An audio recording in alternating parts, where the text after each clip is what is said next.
This is the Metal Gateway Podcast.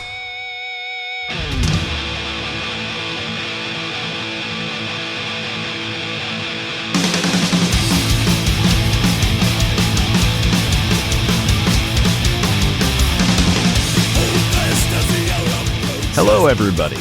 Welcome to the Metal Gateway Podcast. I'm your host, Brian Sibley. This week on the show, I'm happy to share my interview with Andrea Morgan.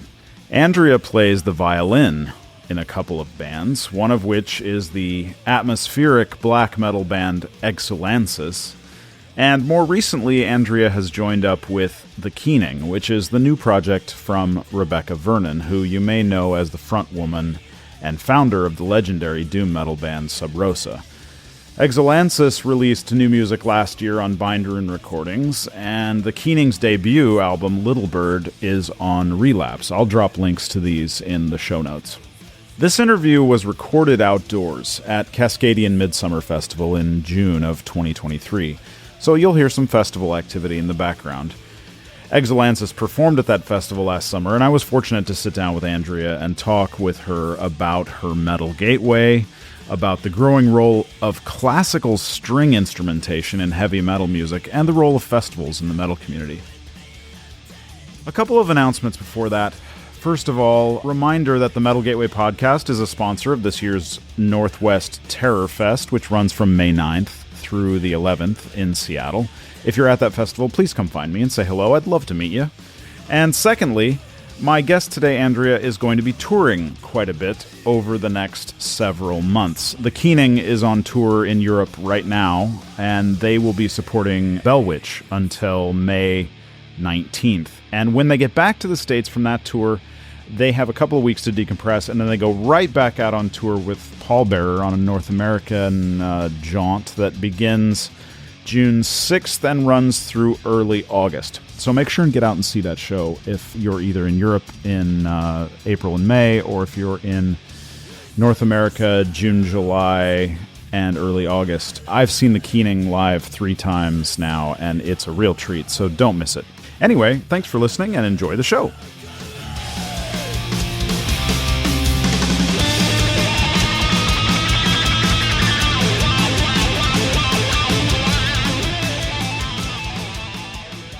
Andrea, thank you for being on the show and agreeing to spend this time with me. I really appreciate your time today. Absolutely. Thanks for having me. Yeah. So, the big question, the whole genesis of this podcast, what was your gateway into metal?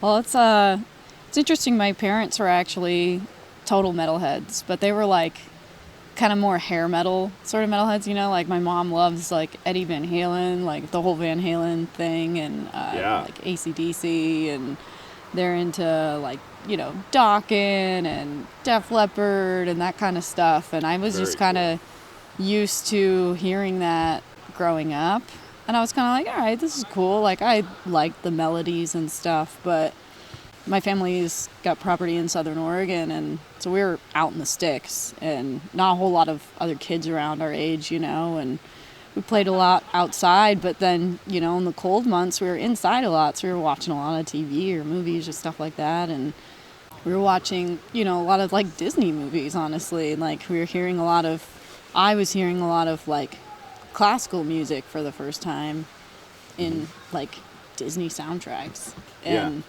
as I got older, eventually started playing violin. And when did you start playing the violin? I started playing when I was 11. Okay. And it was just through a program in my elementary school at the time. So you're 5th, 6th grade? Yeah, I was in 5th grade. And so, as I got older and started kind of getting into learning about music and kind of starting to learn how to play classical music, I started to make connections between sort of the things that appealed to me melodically in classical music and then also in more extreme sort of metal music. And I always had an ear for the kind of 80s metal stuff, 70s metal stuff, and then to be able to incorporate what I was hearing in classical music and eventually being exposed to more extreme forms like black metal and death metal and, other adjacent sort of genres around that. It really just came together for me to really dig my chops and ears into metal. It's the sensibilities, like I said, that I associate with classical music is so present and prevalent in metal music. Yeah. What were some of the earliest connections you made between classical and metal? Give me some specifics if you can think of them. Gosh, one of the things that randomly comes to mind out of nowhere is watching Fantasia as a kid, and that movie is pretty fucking trippy as it is, That movie is metal as fuck. It's super brutal, but it's Night on Bald Mountain. I mean, come on. That is like a core memory for me. Yeah, and that was the exact example I was going to give, because in the Hall of the Mountain King, Edvard Grieg and Mussorgsky and all of that sort of music was just terrifying, but it was so drawn to it at the same time. Even being a small kid, not really knowing okay, this is scary, but why am I watching this over and over again? What am I, what's appealing about it? Right.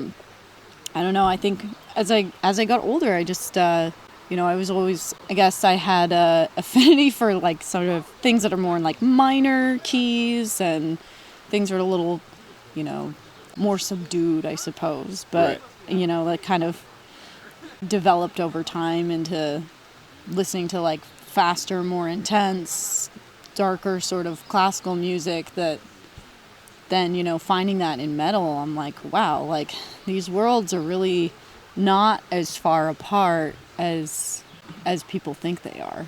That is the truth. Yeah. That is the truth. So what were some of your first metal albums or just bands that you just that just blew your mind, that you discovered, maybe you discovered through your parents who were into hair metal, or bands you discovered on your own too? What were some of those bands? Yeah, I mean, once I got into high school, I kind of started developing a friend group that introduced me to bands like Death and early In Flame stuff. I was really into that kind of melodic sort of metal stuff. And then, I had friends that were into, Emperor and Mayhem and, some of the, more original sort of black metal bands and stuff like that. I just didn't really know anything about the lore associated with black metal. All I was exposed to were the sounds, and had no idea where this music came from, who made this music.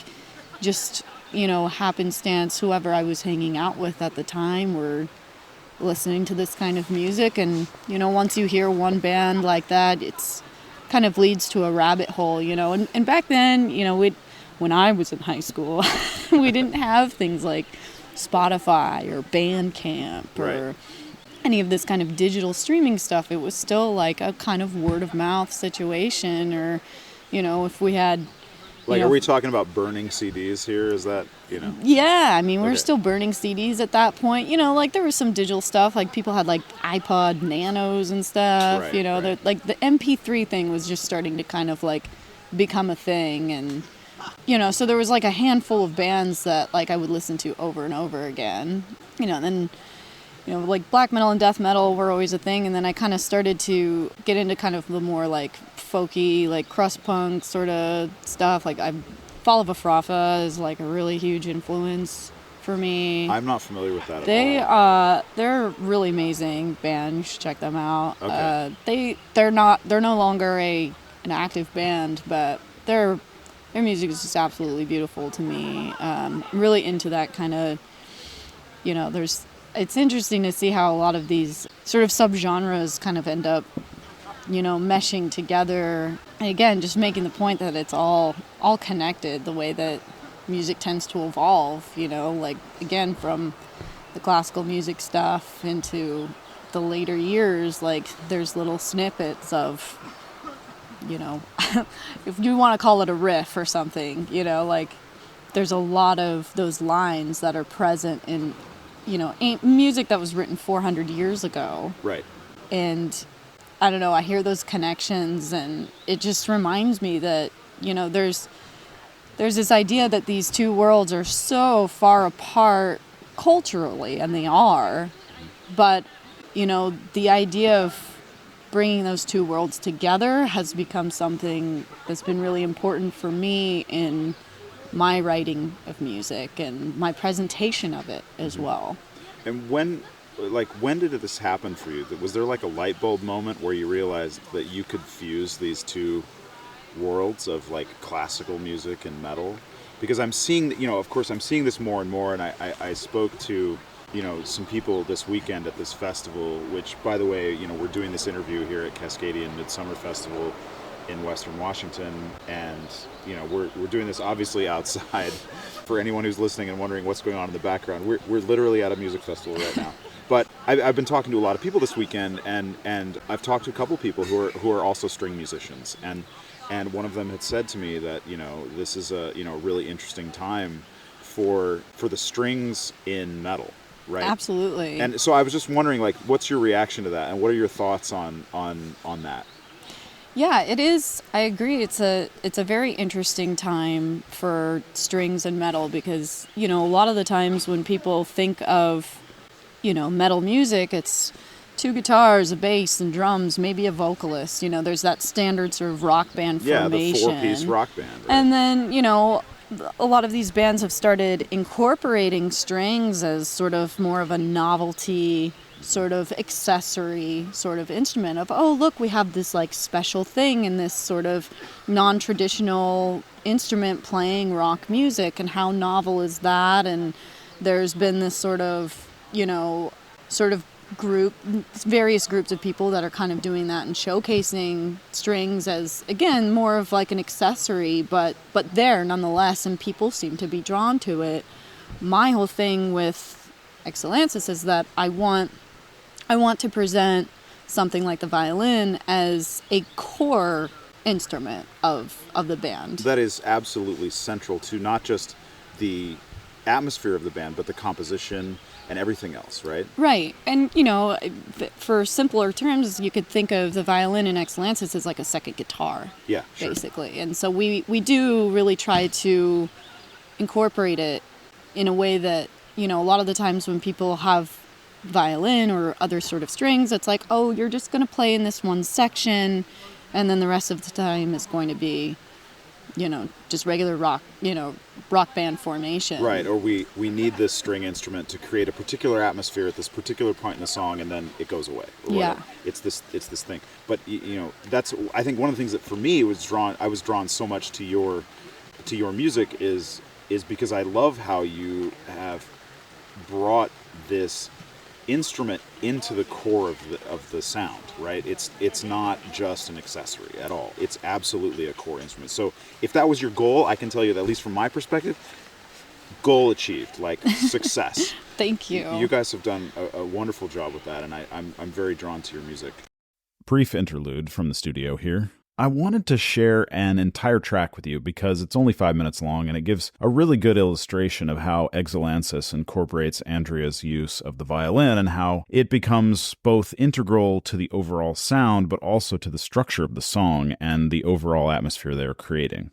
This kind of stuff is exactly why they caught my ear when I first heard them a few years ago. I'm a huge fan of this band, and I just devour everything that they've done. The song I'm about to play was released late last year, and the band did something interesting, actually, around that time. They released 2 albums simultaneously. One of them is decidedly a metal album, and that one's called Overtures of Uprising. And the other is an acoustic album, which is very much a companion piece, and it's called Hymns of Collapse. I'll include links to their music in the show notes so you can go buy these albums after you've heard this song, which I'm sure you'll want to do. So here you go. This is a Movement in Silence by Exulansis from their album Overtures of Uprising, which came out on Bind Rune Recordings in November of 2023. Enjoy.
I think about this, some of the earliest experiences I remember hearing strings in metal, and I go back to thinking about things like crazy shit, like, and I'm gonna drop this on you, like, remember when the Great Cat did fucking Vivaldi's Four Seasons right. on the violin, and it was like, metalheads just ate that shit up, but it was almost like a novelty act, right? Right. But then I think about other things too, like how central other instruments, not just strings, but certainly strings is very central in a lot of the like Scandinavian folk metal. Like, I can't think about seeing like Teresa's or Korpiklani without seeing, without hearing a violin. It has to have it, it's required for that sound. And I think, but seeing it in like more of a black metal context like Exulansis has been so cool. And I'm just loving, this is such a great time for metalheads. Yeah, absolutely. And, I think there's also a huge sea change going on too with the, how people associate the consumer of metal music, I think is changing. What do you mean by that? I think that until very recently, metal music has been very much associated with like a highly masculine sort of consumer, and that not a lot of, femme representing people have been not really feeling included in that, right. And there's a lot of just seeing, when we played last night, seeing the diversity in the crowd and who was taking this music in is reflective of the people that are in the band. Yeah. And, I think that for any musical act that's playing right now, the people that are coming and consuming this music, that energy is cycled through between the audience and the performer. And whoever's attracted to that sort of music is, there's most likely some sort of connection that they feel or have with the musicians on stage, whether they know them or not. Right. And I think that that's really interesting, that there's a lot of, people from all sorts of different countercultures that are starting to take metal music in that would not normally find themselves in metal music. And I think that that's great, and it's something that's really important for me. I come from the classical world where there's a lot of problems with the hierarchy, the classism. Up until the 70s, you didn't see anybody but white men in an orchestra. Right. There's a real legacy of sexism there. Absolutely, and a lot of discrimination and racism, and there has been a lot of positive changes that are happening in classical music right now that I'm grateful for, but it's still just such a long ways away, and I tried to put so much of my own creative expression into classical music, into other people's music, that required me to, in order to get better as a musician, kind of have sort of an ego death, and not insert myself into other people's music, but to just learn the music as it was intended and then be able to replicate that. Mm-hmm. But in this band, I'm allowed to take these skills that I've learned as a classical musician and be able to apply them in a creative environment and in a emotional environment that allows me to express myself authentically and to reach the people that I want to reach with that. What about the I'm interested in your thoughts on, well, first of all, before I go there, I want to know, like, I believe you're also still like actively doing classical music stuff elsewhere. Is that correct? Yeah, I do some freelance orchestra stuff. I'm not a core member of an orchestra right now, but I do play, as like a substitute player for orchestras around the Portland metro area. Okay. So. And then do you teach as well, or are you? I'm just curious. I do, yeah. I just finished my master's degree in music education last year. Oh, great. Congratulations. Thank you, yeah. That's an achievement and a half. Yeah, it was quite an undertaking, and so I'm certified to teach K through 12 public school now, but prior to that I was doing all private lessons in private schools and had my own studio. I've taken a little bit of a step back from doing it full time now because I've been prioritizing performing. But that is definitely, teaching has really changed the way that I play music. And How so? It's really allowed me to, when you're teaching somebody something that you've done for a long time, you're put in a position of having to explain something to someone else that is so second nature to you, or seemingly second nature, until you think, oh, how do I explain how to do this certain thing to someone that has never done this before? Right. And it forces you to have this sort of conversation with yourself of like, well, what is the first thing that this person should know? Like, what's the first thing this person should know about holding a violin? Right.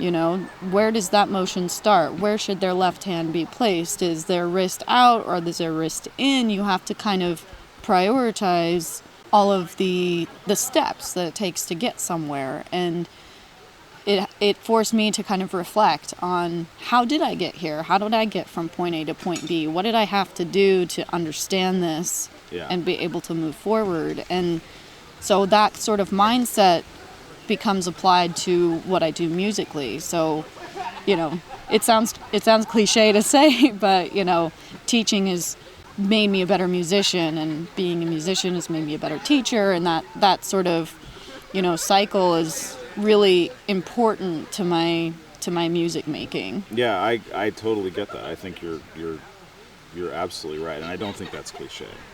I don't.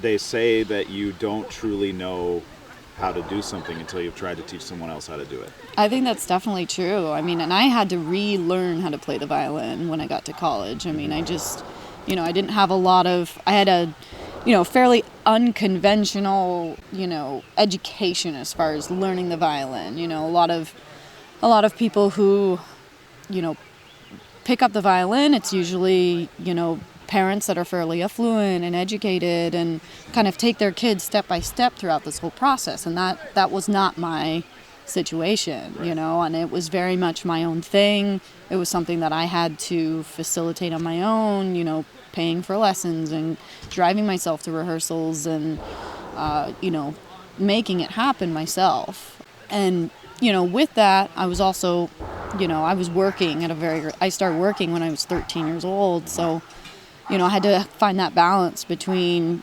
working, going to school, trying to pay for these lessons and practice and, deal with a lot of other various things that were going on in my life back then. And, it forced me to kind of take more ownership in this thing, in being a musician.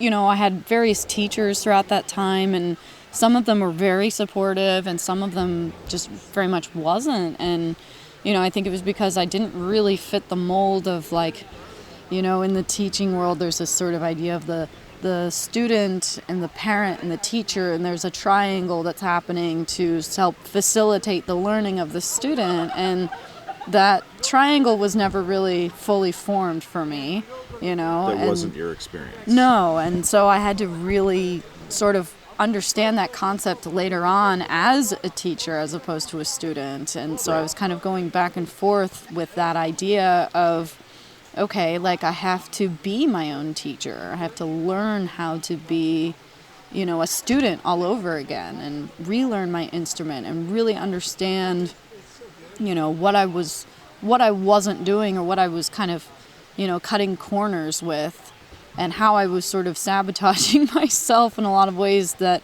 didn't allow me to get to a point that I wanted to musically. And so there was a lot of work that had to be done there to get to that point. One of the things that I love most about festivals like this, or Fire in the Mountains, or whatever, is that there's no meaningful distinction between musician and fan. Sure. The musicians are walking amongst the fans, moshing with the fans, headbanging with the fans, and then an hour later on stage performing. That was you last night. Yeah. I saw you. I stood next to you in the audience at one set, and then I watched you play with Austin, and I watched you play with Exulansis, and so there's no meaningful distinction there. Right. And as you were talking about this whole student-teacher dynamic, I started asking myself, I want to know, does Andrea think, is there a meaningful distinction between teacher and student? I don't think so. Or should there be? I don't know. I mean, I think that, education is obviously really important to me, and I've learned that, in order to be a teacher, you have to be willing to be a lifelong student. And those things go hand in hand. Mm-hmm. Being a student is a lifelong, in my opinion, should be a lifelong pursuit.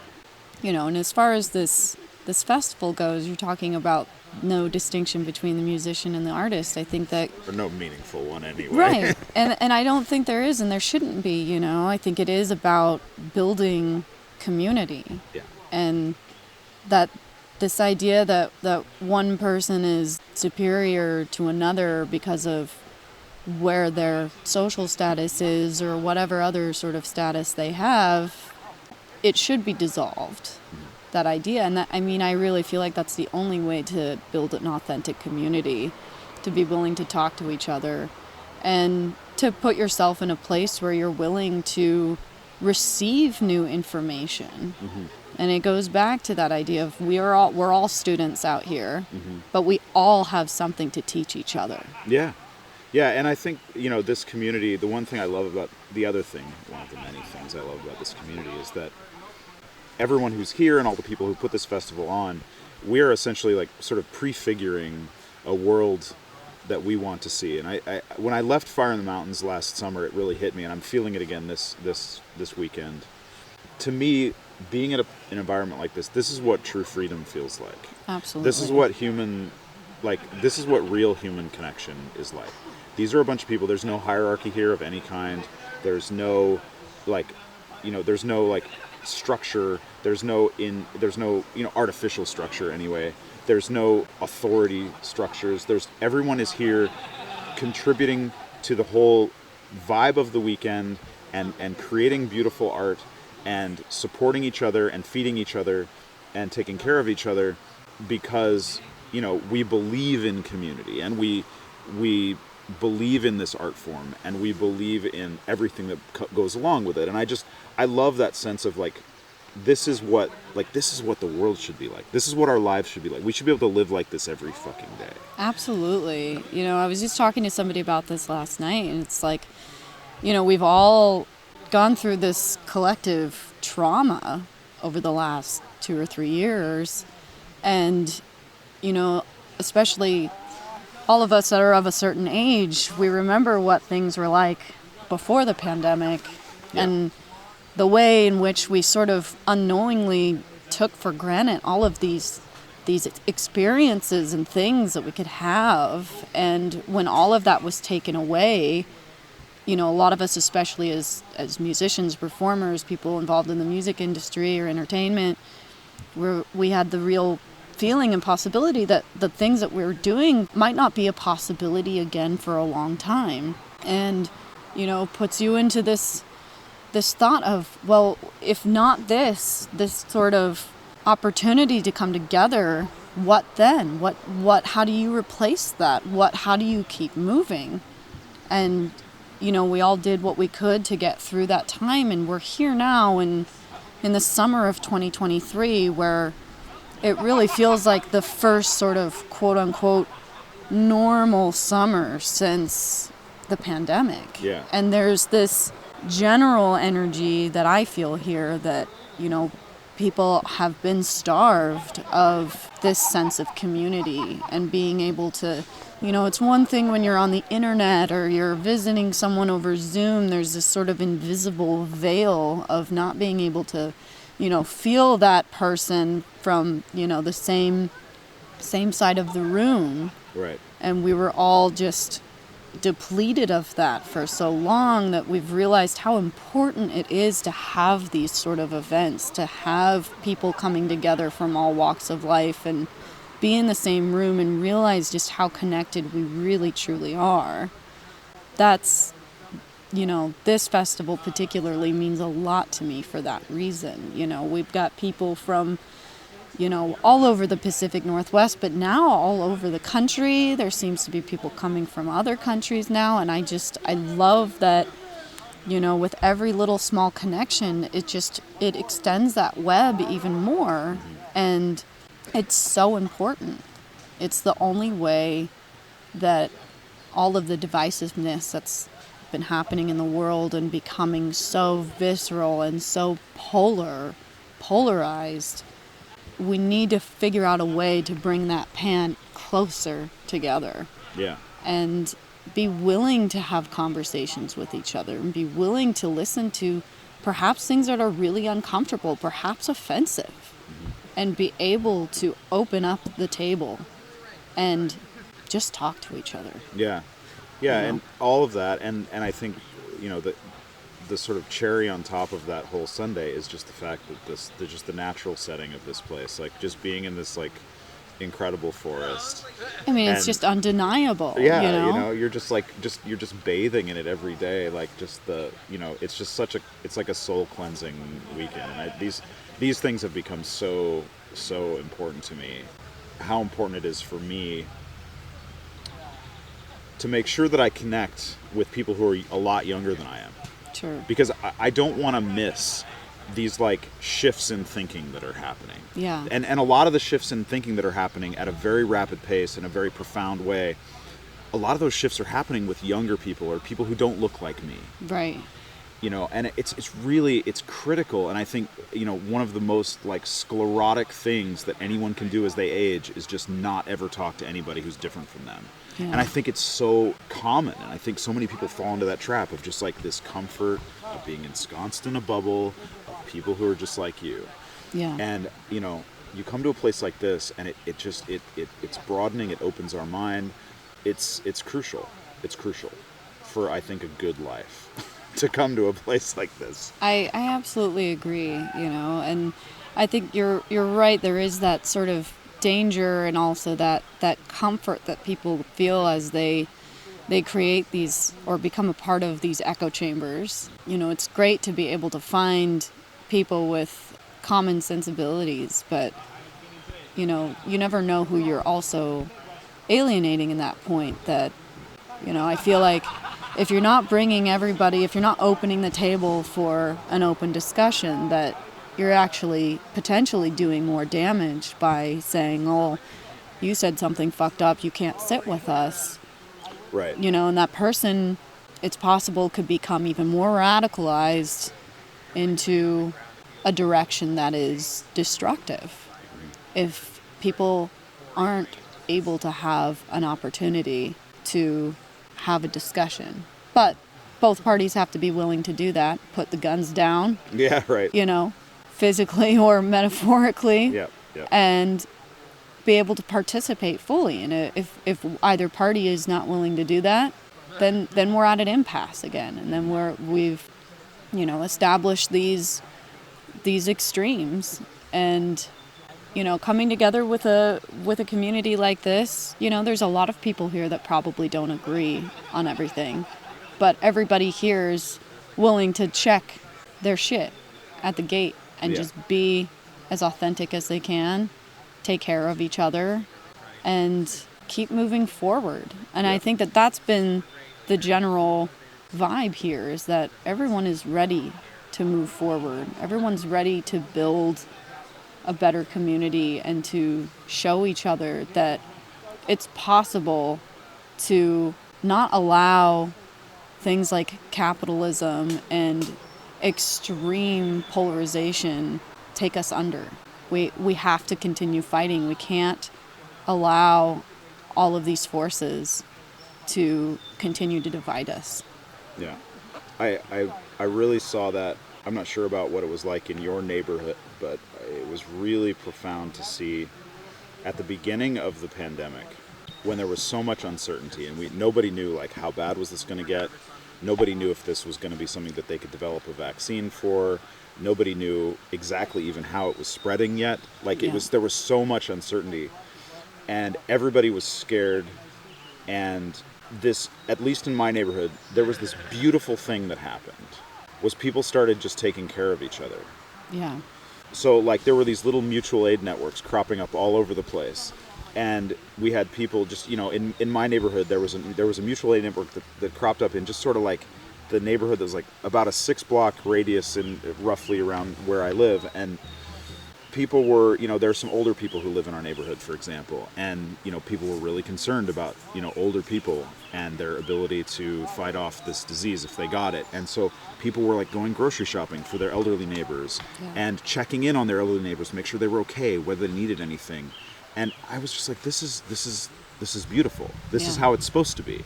And there's all this infrastructure and like scaffolding around our lives in so many other ways, in other aspects of our lives, that sort of prevent us from doing these things on an ordinary basis. But when the crisis happens, we're able to kind of jump in and just make things happen, because the government was incapable of reacting as quickly as the neighborhood could. Right. And so it was just it was absolutely beautiful, and I love to see it. It was incredible. That's like I said, almost like this festival. People just showing up for each other and taking care of each other because it needed to be done. Well, and it goes to show that, and it reminds us that our human nature is to take care of each other. That's right.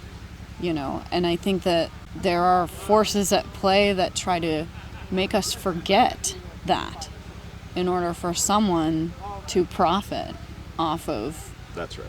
the division. And the most radical thing that you can do is take care of people in your community unconditionally. Yeah. And when tragedy strikes like that, and people just come out of nowhere assisting people without having to wait for someone to ask for that help sometimes. There's sometimes the people that need the most help are not able to ask. That's right. Especially for that kind of tragedy. And there's a force, I think, the force within us that... May the force be with you. Yeah, absolutely, that just jumps into action. And if that isn't exercised in us, sometimes we forget that that's there. Yeah, I agree. But when the moment arises, everyone should listen to that call. Absolutely. We've gotten a little bit away from the music discussion that I wanted to have, but that's totally okay. I wanted to switch gears a little bit, because I'm not sure if you're aware of this, but you actually have the distinction of being the first woman I've ever interviewed for this podcast. Really? Yeah, wow, so, okay. I've kind of jokingly said that, when I decided to do this project, that I'm not going to have any trouble finding white dudes to interview. Like, in this scene, I mean, that's kind of the way it is. But, like I said, I've been doing this a long time. Not the podcast. I've been doing this metalhead thing for a long time, and I'm really curious to ask you this question, because I want to know what it's like, because I haven't had that experience. What is your experience being a woman in the metal community today? Because let me just give you a little bit of context. When I was a kid, like when I was a teenager going to my first metal shows in the mid '80s, you didn't see women at metal shows really at all. Yeah. And now you look around here, and I would say it's maybe not quite 50-50, but it's close. Yeah. There's a lot of women here, and I just love to see that. And there are trans people here, and there are non-white people here, and there are all kinds of people here. And I love this. It used to be this thing that was just white dudes, and I think a lot of people recognized that was a problem, and the problem has corrected itself, I think, on its own. But I'm just sort of curious, like, what has been your experience being a woman in the metal scene, and what's been your journey with that? Has there been anything that you've been like, I don't know, just react to that thought. I'm curious. Sure, yeah. I mean, I think everybody who is, femme presenting has a lot of people that came before us to thank for sort of opening the gates to sort of make ourselves present in what has been historically a very male-dominated, highly masculine sort of environment. And, for me starting out, it was like, in most other sort of, arenas, as a femme presenting person, it's like you really have to prove yourself a little bit more than your male counterpart. Mm-hmm. And I felt that was definitely the case when I first started playing music in the metal world, where, a lot of the times, and sometimes it still happens, where I might be the only femme person playing the show. Mm-hmm. And the rest are all white dudes, and like my mate, when I was a teenager getting out of high school and stuff and moving to Portland, all my friends were dudes, it's like those were the people who listened to metal, and there was like maybe a couple other girls in the group, but like for the most part it was like if I wanted to, be friends with people and be, kind of involved in this community, it was like, those were the people that were around, and I just kind of got used to kind of being the only one for a long time, but over time it's like, I try not to make it about gender in my perspective, I try to show up and know my shit, and musically, Right. Yeah. If someone said names 3 songs, I probably couldn't, because I don't pay attention to that shit. I'm paying attention to the music. I don't know who the second guitar player is for so-and-so band. Like, I don't fucking care, like all I care about is what are they good band? Like, what are they like live, and so over time, I've definitely struggled with, not being heard and not being, taken seriously, or being treated as a novelty, or you must be somebody's girlfriend, or you must be the merch girl, and Right. It's hard to not take that stuff personally at first, but over time you just have to make yourself present. You're here, and you're here to do what you do best, and fuck the rest, like it's hard, like, and I think that it's a lot easier now, that's not as much of a novelty to see a femme presenting person in a band anymore, and I think that is fucking great. I love it. But, again, it wasn't that long ago where, like you said, like, is very, very male dominated, and there's still stigma around that we're still needing to clear up. But I think that with the presence of especially non-binary and trans people that are just making huge waves in extreme music right now. Oh, for sure. We're changing the idea, the fresh present idea of what it is to be both a metal musician and a metal consumer. Going back to what I said earlier, like, who are you trying to cater to? What voices are you trying to elevate? What issues and what are the things that you care about? Those are the things that metal has always, stood to try to ask these sort of tough questions. Mm-hmm. And, I think a lot of people that are not involved in that music and they hear just, blaring guitars and blast beats and, oh, it's so loud and I don't understand what they're saying and I can't read their logo, it's like they shy away from that because there's this shroud of mystery around it, and that, there's this assumption that it's just like, kind of knuckle draggers who are uneducated and are just, banging their heads against the wall and stuff like that. It's just so important to me that, people are seeing that there's a lot more nuance to what's happening here than I think a lot of people kind of think of this like motley crew sort of like, people are backstage like doing coke off of, somebody's nail or something.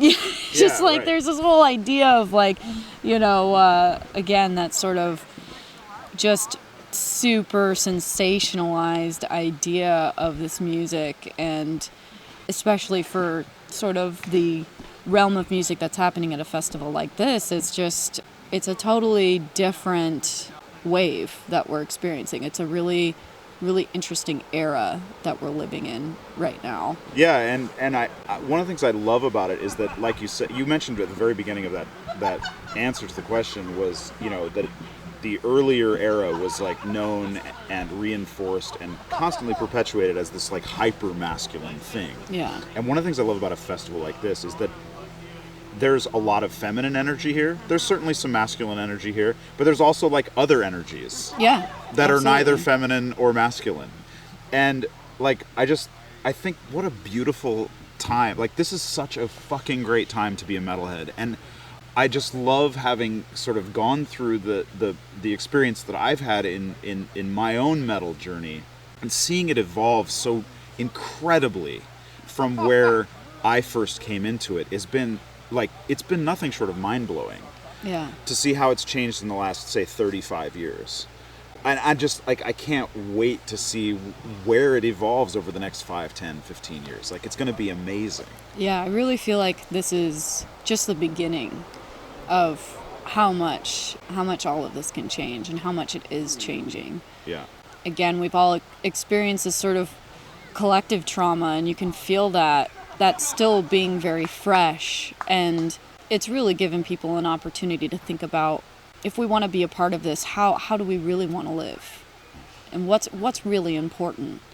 And I think all of this is really important, continuing to build this kind of community and bringing people that are seemingly from a totally different world culturally and, bringing them here. And there's people that have met each other this weekend that, this is their first time on the West Coast. It's their first time in a different country, in a different state. And, it's like they've been here all along. It's like we've all just immediately connected with each other. Yeah, and just the welcoming feeling of everything. It's just everybody's welcome. Everybody's welcome to come talk to any other person, to join them for a meal, to share a beer with them, or whatever. It's just, it's truly great. It's truly great.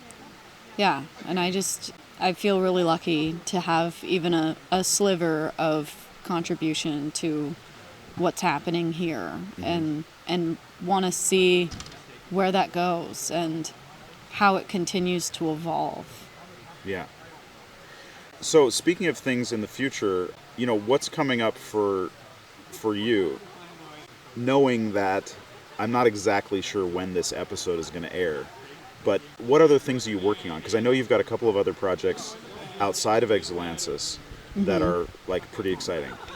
Yeah, so the one really exciting thing that's happening right now is The Keening is the next project that is looming for me right now, and that is the brainchild of Rebecca Vernon of Sub Rosa. Yeah. And this is her solo project that she's been working on for the past few years since the ending of Sub Rosa. And I was lucky enough to be asked to be a session musician on the music that she's been working on. And she was recording in Portland, and I was asked to play the violin parts that she wrote, and I knew who she was, and Sub Rosa was an extremely influential band. And kind of to answer the other question that you asked earlier about what was the kind of crossover point, and Sub Rosa was definitely that band for me. That was the first band that I heard violins incorporated in a way that was, okay, this is possible. You can have violins in doom and not have it sound like this kind of cheesy, kitschy sort of, afterthought to the core of the music. This was part of the fabric of this band, and that it was an important element. Seeing that made me feel like, well, if this is happening, that means that, it suddenly became possible for me to incorporate my music, my instrument, into this other genre that I loved so much and was so drawn to. Well, and it also doesn't hurt that Rebecca is just an absolutely delightful person. She is just, I feel so incredibly blessed to have Rebecca in my life. I mean, so getting, it started out as a session player for her, and just, again, knowing who she was, I was very diligent. I practiced all the parts so well. It was like I just consumed her music because it was just like nothing I had ever heard before, and was so blown away by it and so heavily impacted by not only her instrumentation, the arrangements, the compositions, but her lyrics. I mean, Rebecca is a true writer. She's a poet, and the lyricism is just so, it just informs this already lush, beautiful music that she's writing. And being able to be in the studio with her and get to know her and just feel this immediate connection with her working on this music grew into a really, really beautiful friendship. And, flash forward 3 years later, she's releasing an album with Relapse Records this fall, and we're going to be sort of celebrating that, and we're going to be opening for Agalock, their first U.S. reunion show since they broke up, at the Crystal Ballroom in Portland. That's I want to say late September? Yeah, I think it's on the 23rd of September. That sounds right. I will see you there. Yeah, so that's the next big thing on the horizon. What an opportunity. I never thought that I would see Agalock live. I never did much either. less open for them, That's amazing. And so I feel very grateful for that. I think that's going to be a really, really incredible experience. And then, Rebecca's album will come out, and it sounds like we'll probably be doing some touring after that. So that's great. Between that and Exulansis, it sounds like 24 is going to be mostly on the road for me. All right, well, great. Well, I hope to see you out there, and I think that feels like a great place to sort of wrap this up. But I have one sort of fun question I ask everybody at the end of every interview. Sure. And that is this: if you could have dinner with any metal musician, living or dead, who would it be? Gosh, I hate questions like this. It's so hard. It would change, on any given day.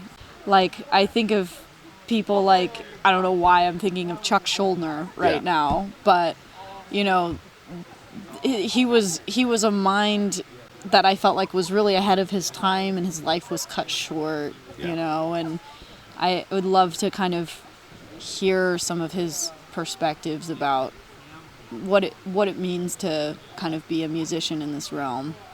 And I think, the thing I think about Chuck too, and just death in general, is because his life was cut short. And I think about this with a handful of people. I think about this especially with Chuck and with Randy Rhoads and a handful of others. I think about, we were all robbed of what he might have created. Yeah. And that to me is heartbreaking. Like, when I think about the music Randy Rhoads might have made, when I think about the music Chuck Schuldiner might have made, I get sad. Yeah, it is really sad. And I think, somebody who has that kind of impact with the music that they wrote, knowing that there was so much more inside that person, and so much more.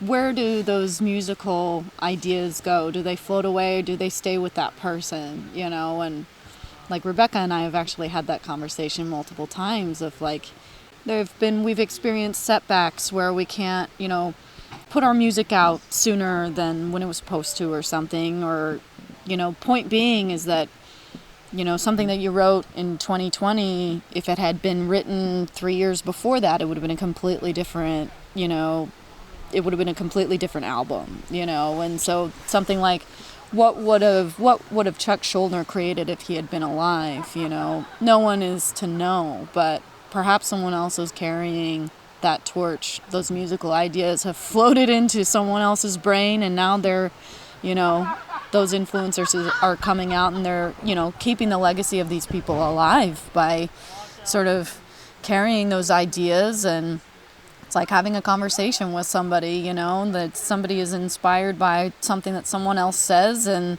they carry it along to somebody else. I think music definitely has that power, especially in people that have had a peak of ideas and then their life gets cut short. It's like people want to have resolve. Well, and I think maybe then it's on us to sort of resolve that, right? And take Chuck's inspiration and Randy's inspiration, whoever, right? Right. The one that just absolutely crushed me, and this will sound weird because I'm primarily a metal guy, but I completely lost it when Prince died.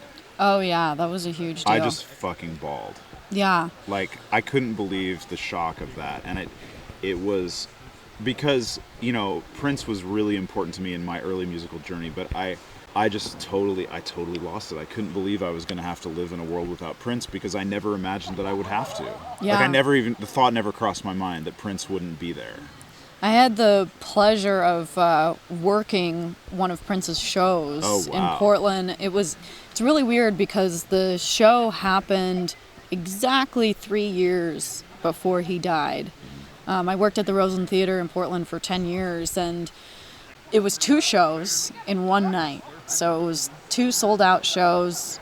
Did the first show, get everybody out, reset the place, do the second show in one night. It's the only time I've ever done that in anytime there. It's And hard to do. It was interesting because, like, I mean, we really rolled out the red carpet for that, obviously, but to the point where we painted the whole interior of the building purple. And that was an incredible night. Such an intimate place to see somebody like Prince. I was completely blown away by their performance, and then he passed away, and as far as I know, the Roseland is still painted purple because of Prince. You know, it's like, oh, I did not know that. Yeah, and that's why it's like little things like that. You know, little influences like that. I just really love. Yeah, that's amazing. Yeah. All right, well, Andrea, thank you so much for this Thank you, conversation. Brian. This has been so fun, and I've really enjoyed this, and it's just been lovely to get to spend some time with you again. Likewise. And so, yeah, thanks so much. I really appreciate your time. Thank you.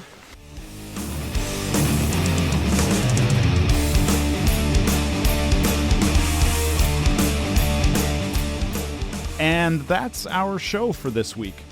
A couple of quick reminders. The Keening is on tour in Europe with Bellwitch right now through May 19th. Then, beginning in early June, they will be on the road throughout North America with Pallbearer for a couple of months to early August. I will include links to both of those tours in the show notes so that you can check it out and get tickets if you'd like to go see those shows. Once again, also, the Metal Gateway podcast is a sponsor of Northwest Terror Fest this year, which runs from May 9 through May 11th in Seattle, Washington. Just a couple of weeks away now, so if you're planning to be at the festival, please come find me and introduce yourself. I'd love to say hello. This podcast is a production of Studio Portcullis. Our theme music is by Tauntaun. If you have comments or questions or suggestions for guests you'd like to see on the show, please email them to me at metalgatewaypodcast@gmail.com. You can also find the show on Instagram at Metal Gateway. DMs are open. Feel free to send me a note. Thanks for listening, and I'll talk to you next week.